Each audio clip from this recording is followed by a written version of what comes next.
everybody, welcome back. This is Easter Sunday of 2024. It's about 70-some degrees out here, but it's breezy, so I hope you can hear me. But this is part 2 of the tilling video here on this particular plot. This is hopefully going to be the new potato patch for this year. And I've already went over it a couple of times, and it's on a slope, and so trying to handle a rear tine garden tiller is a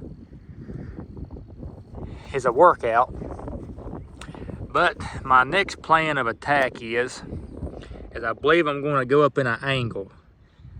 Instead of going straight up and down, I'm going to attack it in an angle and kind of go in an angle up that way, so I can take my soil and let's work down this way and try to bring it back uphill as best I can by just tacking in that angle, and I won't lose no more downhill. So that's the plan. We'll get started in this and see how far I get, see if it goes good, and go from there.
So hopefully you can hear me. This wind is can pick up sometimes and break into the microphone.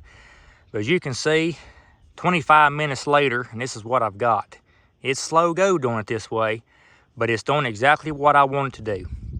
Down here, I had a big berm. It's just a big old hump of good topsoil that worked its way while I was tilling this whole area. And I don't want that. I want all my topsoil even across this whole plot.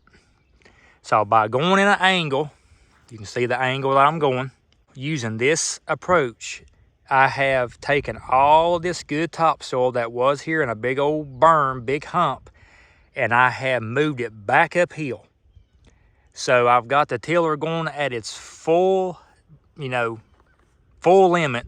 Hopefully it's going about 5-6 inches deep. I'm hoping that's what they say it will go at, 6 inches, but hopefully I'm digging that deep. But I'm going deeper. I've got better control of the garden tiller, and I'm taking all my topsoil that worked its way down here, and I'm moving it back uphill where it belongs. So I want to explain what not to do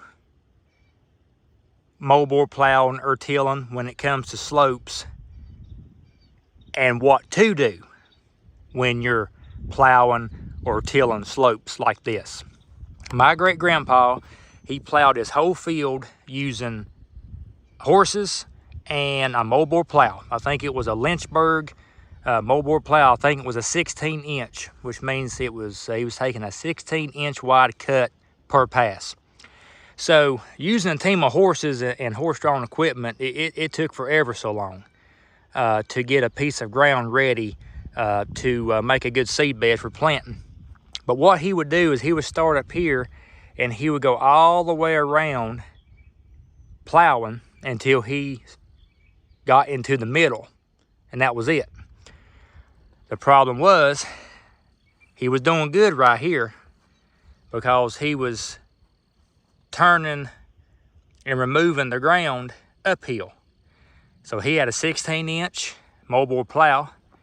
He was taking 16-inch wide passes, and he was removing that soil, that ground uphill 16 inches. But when he got down that side, he was stowing it to the wood line. When he got down here at the bottom, he was stowing it downhill. So time he got to the middle, he had like a little hole right there because he was just throwing it on each side. Up here wasn't so bad because he was still throwing it uphill, but along that edge and this bottom here, it was all downhill. That's the reason why you see that hump right there.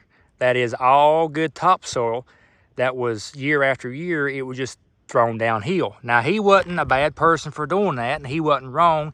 That's just the way he had to do it, using a team of horses and a moldboard plow. You could not go back and forth. I mean, it would take him forever so long, you know, to do that. And time was money back then. That's the way they lived back then. But this hasn't been moldboard plowed or tilled or anything since probably the maybe early 80s maybe. So it's been a while. But I'm using the same principle with this garden tiller. I am taking my passes uphill in an angle so that I can take all my topsoil and move it back uphill where it needs to be. That cuts down on erosion, and that makes sure that you have a even seed bed with good topsoil so you can have a good seed bed to raise good crops. So I hope that made sense. And if you're familiar with moldboard plowing or any kind of plowing in general, then you know what I'm talking about. And that's just where you got to do it on slopes. Now, flat ground, totally different. I mean, there's a approach that you know take with flat ground, but there is an art to moldboard plowing and tillage on slopes. So enough of rambling. I'm going to get back to it, and I'll check back with you a little bit later to see how much progress I made.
Okay, about 3 hours later, I've got the whole plot right here tilled up. I think it's good. I think it's plenty deep enough, I'm not sure. I just had finished up, so I'm kind of wore out, and that's a workout. I mean, that is a workout. Next thing to do is to spread some fertilizer and then incorporate that into the soil, and then lay off the rows and start planting. I think it's plenty deep enough. I think I've got enough soil there to work with. So I think that's going to be a wrap for his deep tillage. So I appreciate you watching this video. Stay tuned for some more. Hopefully we'll be planting potatoes here in a few more weeks.